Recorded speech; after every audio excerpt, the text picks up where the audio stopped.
You are listening to the Drink Less Lifestyle podcast with Dr. Sherry Price, episode number 90.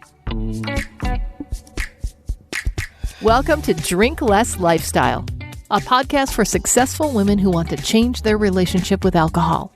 If you want to drink less, feel healthier, and start loving life again, you're in the right place. Please remember that the information in this podcast does not constitute medical advice. Now, here's your host, Dr. Sherry Price. Well, hello, my beautiful friends. Welcome back to the podcast. I am still feeling a little under the weather, so you may hear that in my voice, but I have an exciting podcast for you today. So let's dive right in. The question I have for you that I want you to think about is, are you underliving? Think about that. I really want you to think about how you spend your days, how you spend your weeks, and how you spend your month. Now, when I ask this of women, right, they say, oh, yes, I'm living a great life. I love my life. I'm super productive. I'm focused on getting all the things done. And then we get to the 4, 5 o'clock, 6 o'clock hour. And then I hear a different story. I hear, yeah, I go home, I get dinner ready, I give myself permission to rest, and I have a drink to relax. And of course, we want to rest and we want relaxation from the stress, the kids, from life, from all the things that we're responsible for doing. But just think about the time that you spend once you start drinking. Because often what I hear is, I wanted to have a drink, but it led to a few more. So let's just look at that a minute, right? You give your best work, your best effort, your energy to what's going on before you start drinking, right? For a lot of people, that's work or raising kids. And then around the cooking or 5 o'clock, 6 o'clock hour, when we give ourselves permission to rest or relax, think about now how we're spending that time. And for a lot of people, right, they're so used to giving to work, to others, their kids, their family, cooking, doing all the things, that what they get left is what's left over. So at this part of the day, right, you're feeling like tired, maybe stressed out, doing all the things, low energy. And so this time that you're relaxing for yourself, you feel like you get the remnants, what's left over from the day.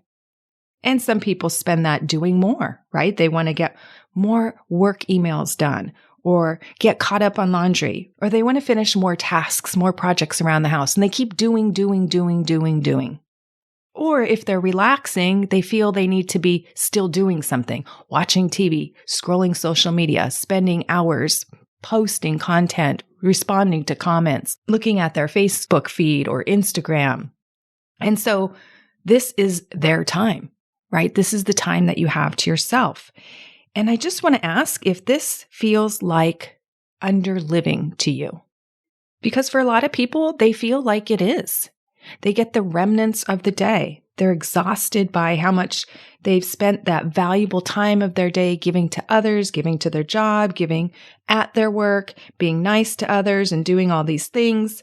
And so when they come home and they go to relax, they tell themselves, I want to do something nice for myself and reward myself with a glass of wine or any alcohol.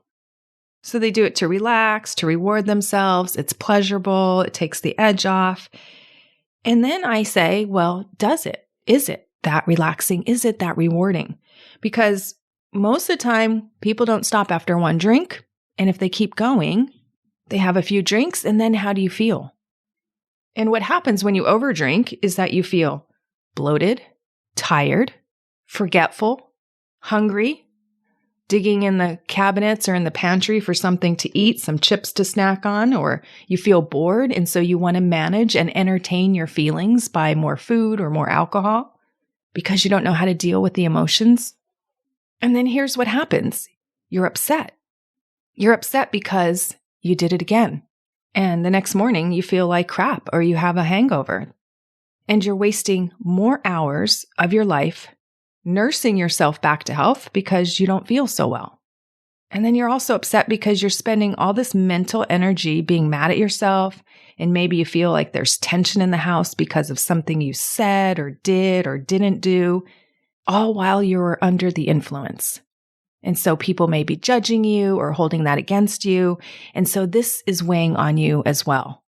So what I'm pointing out here is just not the damage of drinking, but the collateral damage, right? The things that happen before we drink, while we're drinking, and after we drink. Now, if this is the time of the day that you have to yourself, I just want to be asking you, is this how you want to be spending the time for you? Is this valuable to you? Is this considered living? Now, I get a few women that say, oh, but I only do it once in a while. It's not that often. And so they downplay it. And it's easy to downplay, right? We don't want to make a big deal of it if it's really not a big deal, but let's really look at if it's a big deal. I just want to investigate. Let's see what impact this is making in your life. So let's run through an example of somebody who I would consider a weekend warrior type of drinker. They just drink on Fridays and Saturdays or 2 days during the week. And I just picked Fridays and Saturdays for ease. And because a lot of people drink on weekends, they give themselves more permission to drink on weekends because if they don't have a job to go to the next day, this is how they're choosing to spend their days. This is how they're choosing to spend their time. This is how they're choosing to spend their living for themselves.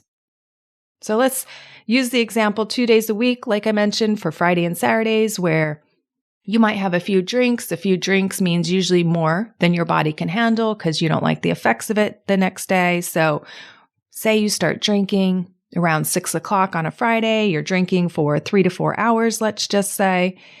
And then the next morning you don't feel so good, or you feel a little sluggish or tired, or it takes a little longer to get moving because your sleep was disrupted or whatever. So let's just say you miss about 2 to 3 hours nursing ourselves back to feeling normal the next day.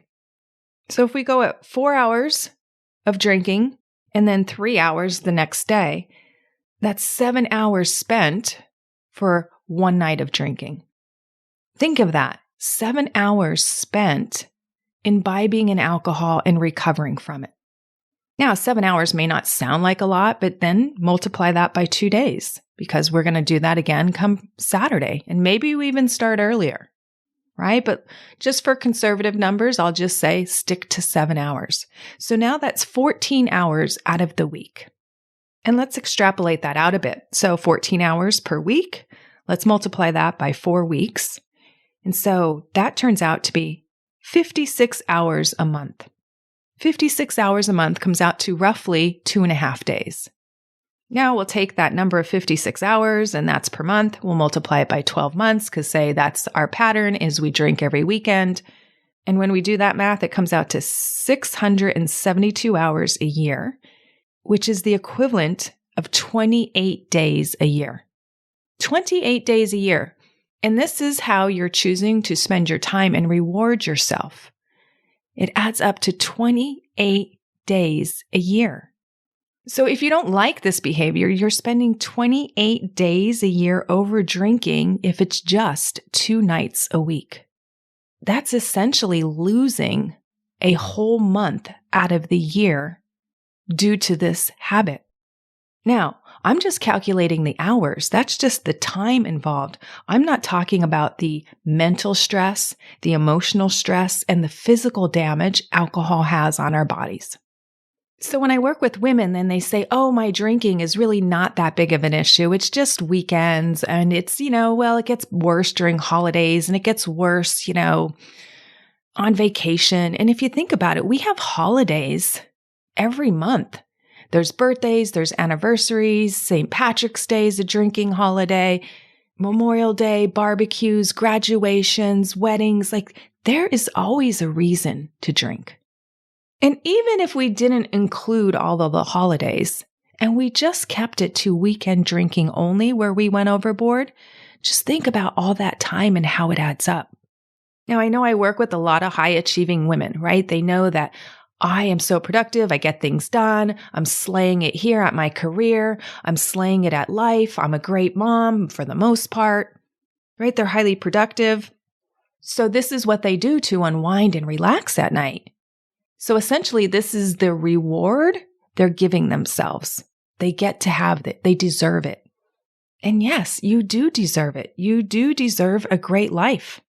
We all deserve a great life. I love having a great life. We work hard for it. We've earned it. Yes, and we get to enjoy it. But I just want you to ask yourself if this air quotes small drinking habit or over drinking habit that you have is really how you want to be spending your life. Because when it adds up, is it really that quote small of a problem? Because just imagine what you can do for yourself if you had 28 days out of the year. If you had free 28 days, how would you choose to spend it? Now, I'm not saying here to be more productive, to give more to your family, to give more to your career, to work overtime, to work harder. And I'm not saying to be efficient and productive. I'm saying if I had 28 days, I'd be using it for grand leisure. That's a lavish amount of time to be living, to feel alive, not to be numbing out, not to be disengaging from my life, but to actually be full out living for my life, basking in the beauty and the joy of my life and what I've accomplished. Now, here's the thing. When we start talking about this, some women have no idea what those joys are for them. They've been living a life that society has defined as the good life, and they're doing all those things. They have the great career, the great kids, the great family, and it feels partly good, but it doesn't always feel good and amazing to them because it's what society has defined. And yeah, having those things is nice, but what is the relationship with yourself and how do you get fulfilled? Because if we go by society's definition, it'll always be tedious and grinding and grueling because it's all about getting more, having more, buying more. And this turns us into being stressed out, and then we're bitter because we're like, wow, I thought this would bring me happiness and fulfillment, and yet I'm feeling a little empty inside. And then they're wondering why they can't really enjoy all the success that they've earned. And what they learn is that the only way to unwind and reward themselves is by drinking. And I'm fine with a drink here and there because it doesn't really have negative consequences, but most people are drinking too much for their bodies to be able to handle. And how do you know? Because the body tells you so. It forgets things. It doesn't sleep right. And if you need it to go to sleep, right, you've just deadened the process that your body naturally has and secretes hormones to get to sleep because you've been relying on alcohol for so long that the body has turned off those processes. And then you don't even like the habit. It bothers you. Whether it's one glass too many, one bottle too many, or dozens of bottles too many. Because you're left with a life where you are actually unfulfilled. And you're underliving. And you know it. You're not being your best self. You're not going after what you really want for you. And you're working for the standards set by society, not by your own standards. And this is what causes us to be bitter and confused about not being happy. Because if you talk with your friends, you feel worse because they look around and say, well, you have this and you have that, and you feel like you're going to just be laughed at. I know some of my clients have all the luxuries in the world. They have the cars, the houses, the boats, the great vacations, everything, but they're so miserable inside. And what makes them happy is that martini at night, that glass of scotch, that glass of wine. And they say they'll stop at one, but they need it to numb that discomfort that they feel inside. And of course, I have clients at the other end of the spectrum where they want all those things, thinking that those things are going to bring them happiness. And they're mad and bitter because they don't have those things or the other things are broken in their life. And so again, they just want to numb the discomfort. Underliving is when you're walking through the motions of the day and not really enjoying it. It's just a job. Oh, it's just some houses, or it's just my house. Everything feels lackluster. But really what's going on is you're holding yourself back inside. You know that there's something more that you want, but you're not willing to really look and face your fears to get it. And so this causes tension inside, a discomfort. And one way to relieve that is to numb it. I hear all the time women say, I don't know why I keep drinking. I don't know why I keep over drinking. Why do I keep doing this? And you really have to explore, why do you keep doing this? Because it's an individual choice and that choice is different for everyone. But what I'll tell you is the vast majority are overdrinking because they're underliving. And here's what I also find. Some people don't even know how or why they're underliving. They've just been doing it for so long, they don't even understand it. They don't understand that they're in society's standards of what is expected of them, what is fun, what is successful, what is meaningful. And I get it because I was there too. And I've talked about that extensively on this podcast. And then you get to a point where you're like, I can't figure this out. I've tried years and I can't figure this out. And that's when you seek help. That's why people seek help, right? When you can't figure something out, you feel stuck or you can't see it, you get help. And that's exactly when you need help, when you can't figure something out. I mean, when my pipes get clogged and my husband and I can't figure out how to unclog them and Drano doesn't work, we call a plumber. Yeah, we call a plumber for help because we can't figure it out and we don't want clogged pipes. So we do it all the time in our lives. But with overdrinking, it seems to be a different issue. It seems to be something that we want to just be able to handle privately and confidentially on our own. It's so prideful, right? I was there until I got fed up and said, I'm done wasting my time on this problem that I can't seem to solve. And I know other people have figured it out, so there's got to be a way that I could figure it out. It's time to call for help. And I'm so glad I did, otherwise I'd still be stuck. But that's not the worst thing that happens is being stuck. There's something worse than being stuck. And that's what comes next. When you're feeling stuck, the worst part about that is all the thoughts that come. Thinking it can't be solved. Thinking that this is as good as life gets. Thinking that the best days are behind you. Thinking that you're too far gone. Thinking that you're a hopeless case. Thinking that you don't deserve more, or thinking that you don't deserve another chance. This erodes your soul. This is a cancer to your body.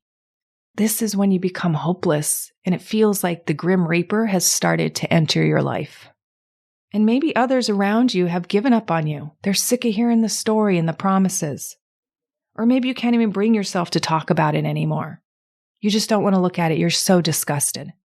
But I'll tell you, other people aren't what's most important. What is most important is that you want to solve it. You want to figure this out.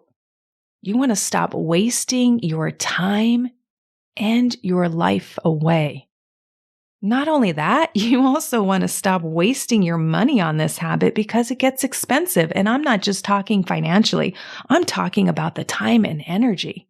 We already calculated 2 overdrinking days a week leads to 28 wasted days a year. And I know if I asked any of you listening, hey, here's free 28 days of time, how would you choose to spend it?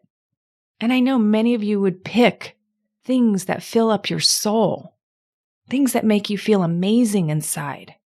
Some of my clients love painting, or they love singing, or they love gardening, or they love being out in nature, or going on retreats, spending time with girlfriends, things that truly nurture your soul. I'll tell you what, overdrinking never nourished my soul. I never came out of a binge and an overdrinking night and said, yes, I can't wait to do that again. My brain would be, really, Sherry? You did that again? So after enough times of hearing that, I had to say to myself, gosh, I don't really like spending my time this way. It really doesn't feel that rewarding. And I certainly didn't like the results it produced. It didn't make me on fire for my life, like I was kicking butt and taking names and living full on out. It felt more like blasé, like here we go again. This is what I do. So I want you to see that even a small, air quotes again, overdrinking habit is significant. We got to stop lying to ourselves and telling us it's just a small thing. It's not that big of a deal. Because I just calculated for you how it is taking away from your one precious life. It's taking away from your vibrancy and your aliveness for life. And what I want you to do is actually calculate your own math. How many times a week do you overdrink on average? Start looking at it. Don't be afraid. Maybe your number's higher. Maybe it's lower. But don't you deserve to know? It is your life. So how many hours do you think about alcohol and are spent consuming it? So this means even the times that you aren't even drinking, but thinking about drinking and buying it and recovering from it because you're not operating at your best in those times. And then once you calculate it for the week, take it out to the month and then take it out to the year. Then ask yourself, do I want to keep doing this? Or is it time for change? Is this how I want to be spending my time in my life? Is this rejuvenating? Does this feel truly rewarding? And if not, I give you permission to go seek help. When you care enough about a problem, you will care enough about finding a solution. This is why as women, we put our kids first all the time. We care about them so much. Their smallest problem becomes like a nightmare for us. We care about the problem because we care to solve it. And we don't judge our kids for having problems. We know that they're going to have problems. What we want most is to solve it. And look, I want to assure you that there are hundreds of ways, plenty of ways to get help. There are free services, free help, hotlines, groups, private services. There's paid help and paid services. You can do it privately or in groups. I work with my clients privately and in very small groups because it was important to me initially to take care of this on the down low, totally confidential, not anybody knowing. I was so ashamed that I didn't want my story out there in the world. Now look at me. I'm babbling my story to anybody who will listen because I want to help people. I want them to know that they don't have to struggle, that this is solvable. And then look at the women who come on my podcast. I applaud them. None of them wanted to put their story out into the world when they found me. But once they discovered that they can get over this, they're like, I have to share this with other women. And that doesn't mean you have to share your story, but people are out there putting their stories out because they've changed. They've radically changed their life. And when you get success and something works, don't you want to tell others about it? It's like if I had this molecule in my hand in this jar that I was holding and I told you I have this molecule in my hand which can cure cancer. I'd be so excited about it. I would want to tell everybody I met, I have the cure to cancer. Look, it's right here. Because what we know about humans is they love to help other people. So I invite you to do the math for you. See if you're underliving. Quantify it for yourself. Is it a small problem or is it much bigger than what you anticipated? Because you get one life, my friends, one life. And I don't meet anybody who wants to waste that precious time. And I encourage you to look at it as a problem that could be solved. And it's not just a drinking problem that's solved, it's a life problem that's solved. It impacts so many areas of your life, and you get radical transformation to live your epic life. All right, my friends, that's what I have for you today. Have a great week, and I'll see you next time. Thanks for listening to Drink Less Lifestyle. If you're ready to change your relationship with drinking now, check out the free guide, How to Effectively Break the Overdrinking Habit, at sherryprice.com/startnow. See you next week.